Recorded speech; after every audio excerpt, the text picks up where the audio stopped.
नमस्ते। आज हम लोग क्लास 8 की हिंदी पुस्तक के कामचोर कहानी का सारांश पढ़ते हैं। तो आइए जानते हैं। इस कहानी की लेखिका इस्मत चुगताई जी हैं। इस्मत चुगताई की कहानी कामचोर लगभग ऐसे हर घर की कहानी है जिसमें 2 या 2 से ज़्यादा बच्चे व भी कामचोर होते हैं। यह कहानी लेखिका व उसके परिवार के अन्य बच्चों की कहानी है जो दिन भर या तो बैठकर आराम फरमाते रहते हैं या फिर मौज मस्ती और शरारत करने में अपना पूरा दिन निकाल देते हैं। यहाँ तक कि वे खुद के कार्य भी अपने आप नहीं करते थे।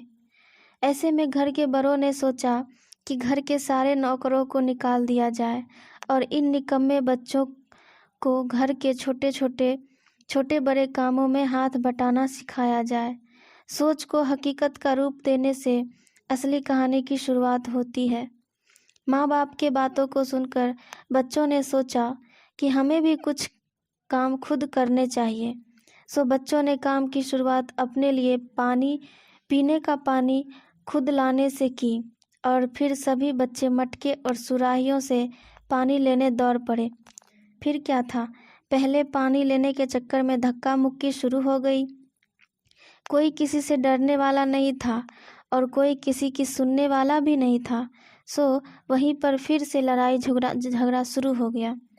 नतीजा, सारे मटके सुराहियों पतीलियों इधर उधर बिखर गई और बच्चे बुरी तरह से पानी से भीग गए।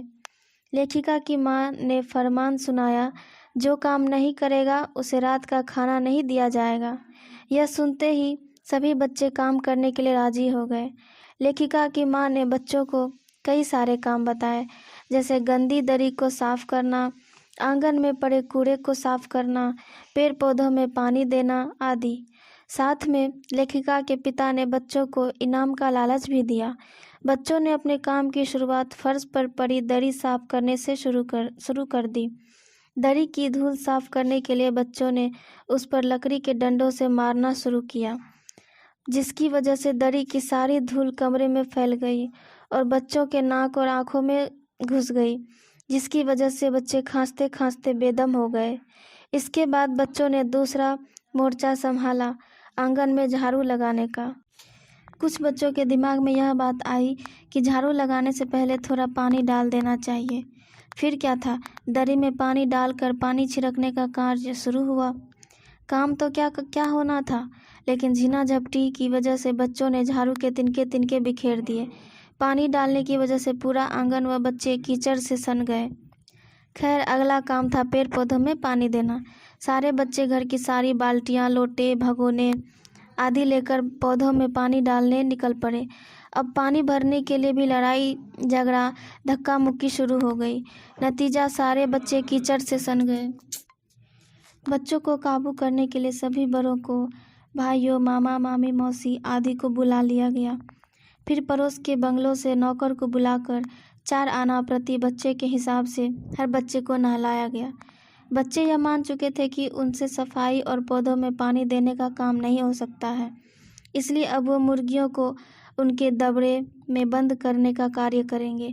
फिर क्या था, सभी बच्चे मुर्गियों को पकड़ने लगे, जिस वजह से मुर्गियां डर के मारे इधर उधर भागने लगी।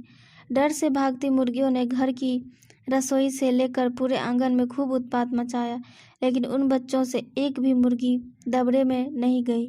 अचानक कुछ बच्चों का ध्यान घर आती हुई भेड़ों के ऊपर चला गया। उन्होंने सोचा कि क्यों न भेड़ों को ही खाना खिला दिया जाए। जैसे ही उन्होंने अनाज के दाने भेड़ों के आगे रखे तो सारी भूखी भेड़ें अनाज पर टूट पड़ी और कुछ भेड़ों ने रसोई में रखी सब्जियां, मटर और अन्य चीज़ों को भी खाना शुरू कर दिया, जिस वजह से पूरे घर में अफरा तफरी का माहौल हो गया। बड़ी मुश्किल से भेड़ों पर काबू पाया गया। इतना सब करने के बाद भी बच्चे कहाँ मानने वाले थे। उन्होंने फिर से काम करने की सोची और भैंसों का दूध दोहने में जुट गए। भैंस इतने सारे बच्चे को वहां देखकर डर गई और उसने चारों पैरों में उछलकर दूसरी तरफ छलांग लगा दी। बच्चों ने सोचा कि क्यों न भैंस के पैर बांधकर दूध निकाला जाए, और बच्चों ने भैंस के अगले 2 पैर चाचा जी की चारपाई से बांध दिए। भैंस डर के मारे इधर उधर भागने लगी और साथ में चाचा जी की चारपाई भी घसीट कर अपने साथ ले गई। अब भैंस जहाँ जहाँ जाती, चाचा जी भी चारपाई सहित वहाँ वहाँ जाते। इतने में कुछ बच्चों ने भैंस को बछड़ा भी खोल दिया। बछड़े के चिल्लाने से भैंस रुक गई और बछड़ा तत्काल दूध पीने लगा। इतना सब होने के बाद लेखिका की माँ इतना परेशान हो गई कि उन्होंने मायके जाने की धमकी दे डाली। तब पिताजी ने सबको बुलाया और आदेश दिया कि अब से कोई किसी भी काम पर हाथ नहीं लगाएगा। अगर कोई किसी काम पर हाथ लगाएगा तो उसे रात का खाना नहीं दिया जाएगा। यानी कहानी जहाँ से शुरू हुई थी वहीं पर आके ख़त्म हो गई। निकम्मे बच्चे जो पहले भी कोई काम नहीं करते थे, आज के बाद भी नहीं करेंगे।